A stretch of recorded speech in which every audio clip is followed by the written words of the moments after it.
Hello everyone, this is Akshay here again, and today I want to talk about the history of obesity. Now, you might be thinking, why would you want to talk about the history? Because it is said that if you want to learn the root cause of something, you better learn the history of that particular thing. So, we'll try to explore the history of obesity, and we'll see that if there is any take home message for us, so which we can take and which we can learn and grasp, and which can help us in fighting our problem with obesity or being overweight. Now, one thing to notice that I will be using the term overweight and obese interchangeably. They might not be the same thing technically, but for the general purpose and for the sake of this video, I will be using them interchangeably. So let's set the context first, that what we are going to figure out in this video. We are going to try to figure out in this video that the general trend which we see, especially in the metropolitan city, that every other person is obese or overweight, every other person is trying to lose weight. But this was not the case in our father's time, or especially in our grandfather's time. If you remember, there were not so many fat people. So what has caused this, when it all has started? So this thing which these things we are going to look at in this video.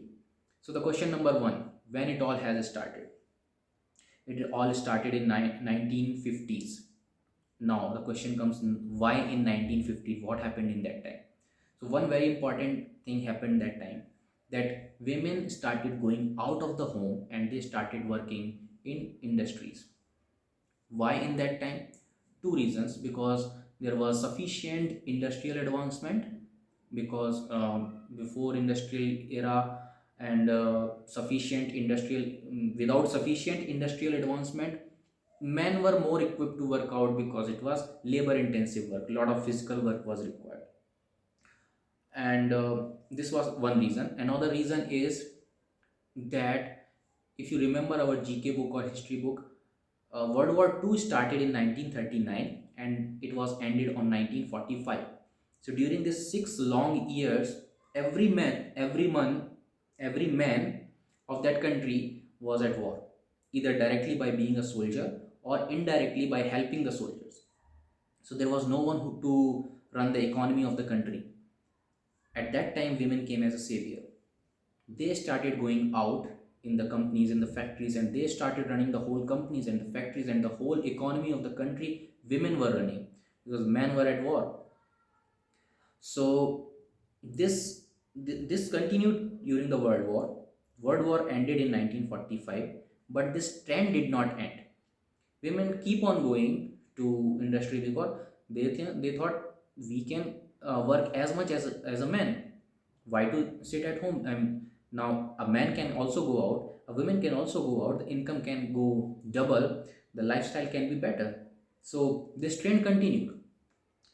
Now we need to see that before women going out and working in the companies and the factories, what they were doing back then, they were doing the household stuff, and cooking, cleaning, taking care of kids, these kind of things they were doing.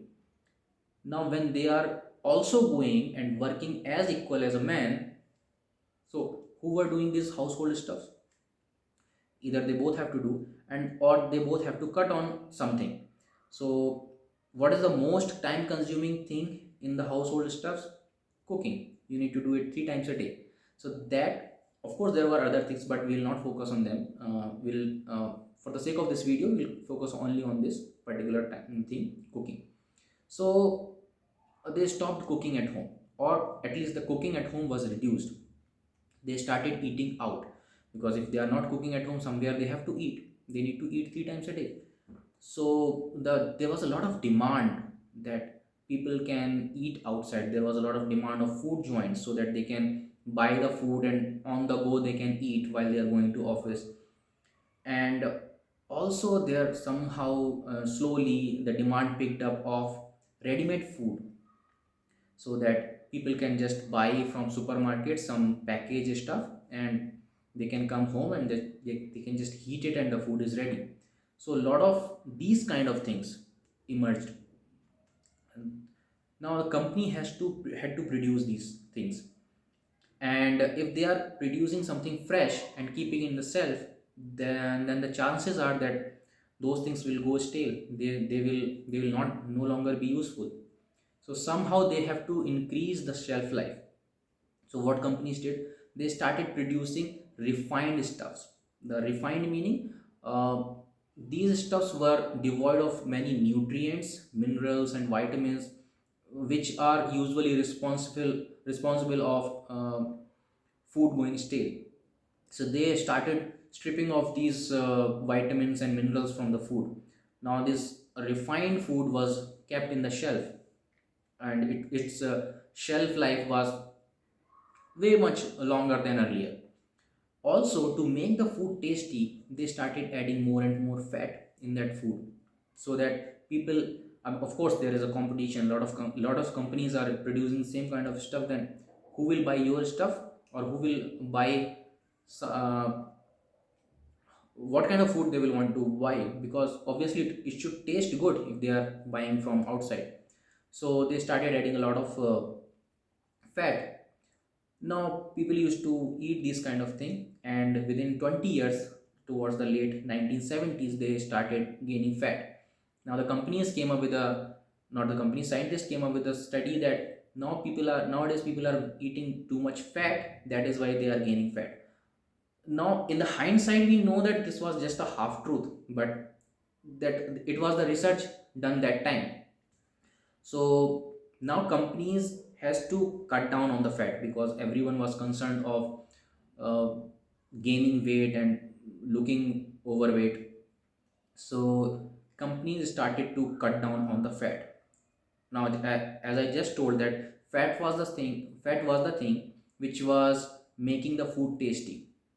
Now, if they are reducing fat from the food, they need to add something which can make the food taste good. So what they added? They added sugar, refined sugar. Now it has benefited them with three different things. Number one, it enhanced the taste of the food. Number one. Second thing, it enhanced the shelf life. Third thing, sugar in nature is addictive. So if you are eating something and you would want to eat that again, because sugar in nature is addictive. So sugar came for companies like a boon. They started adding more and more sugar, and they started adding sugar in everything, in things in which it is not required also. So people were eating more sugar than a lot more sugar than earlier than required.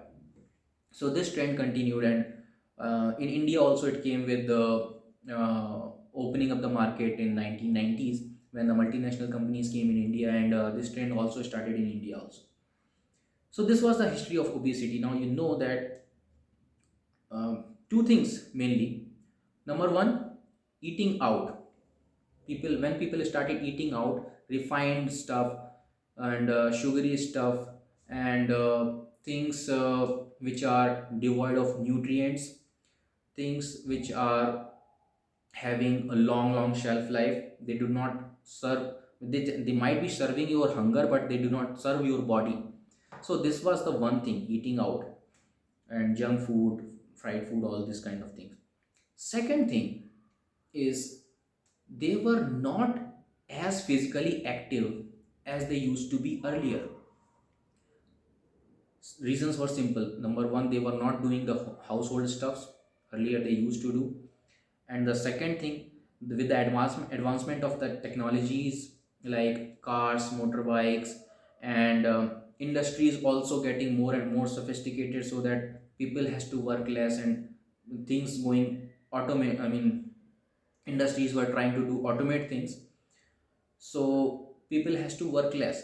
So nowadays, now I mean, from that time onwards, people were going less and less physically active during the whole day.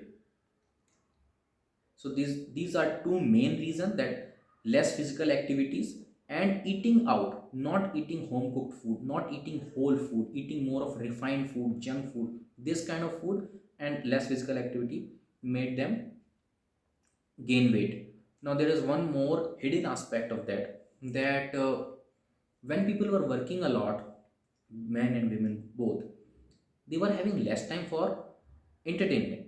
So what they started, I mean, you have to get entertainment, otherwise you will go berserk. So they started to find out the same kind of entertainment in night time when they were not working. So they started extending their nights. So earlier, when people used to sleep around the sunset, around 8 o'clock, 9 o'clock, they were now sleeping 10 o'clock, 11 o'clock, 12, 1, 2, or the whole night.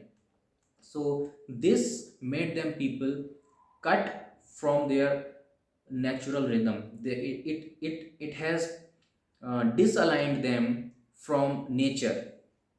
Now we are the creature of nature. So if we are not aligned with the nature, if we are not aligned with the natural energies, obviously some or other day we are going to face some problem. So these three factors contributing in obesity and so many other lifestyle disorder, because the whole lifestyle was not good. Obviously that has given birth to lot of lifestyle disease, obesity, diabetes, blood pressure, all these diseases are lifestyle diseases.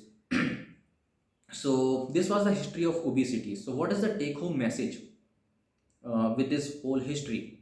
If you want to reduce weight and if you want to stay healthy, point number 1, eat home cooked food, eat whole food. This is point number 1. Point number 2, uh, be active during the whole day, not just 1 hour of gym or yoga. I'm not talking just that. Be active during the day, taking mindful walking while you are on phone, and taking stairs. These are the things which we can do. And if we really, I mean, if we just have to go 2 blocks down to buy something, just take a walk instead of taking your vehicle with you. So this is second, point number 2. Point number three is be aligned with nature. Wake up with the sun, go to your bed with the sun. And there are so many other things. The circadian rhythm, it's in itself is a whole big chapter which can be covered in some other video. So be aligned with the nature, be active, and eat home cooked whole food. That's three things which we can take home.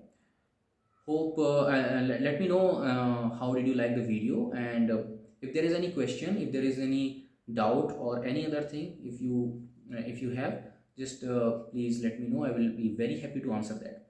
Thanks a lot. Have a good day.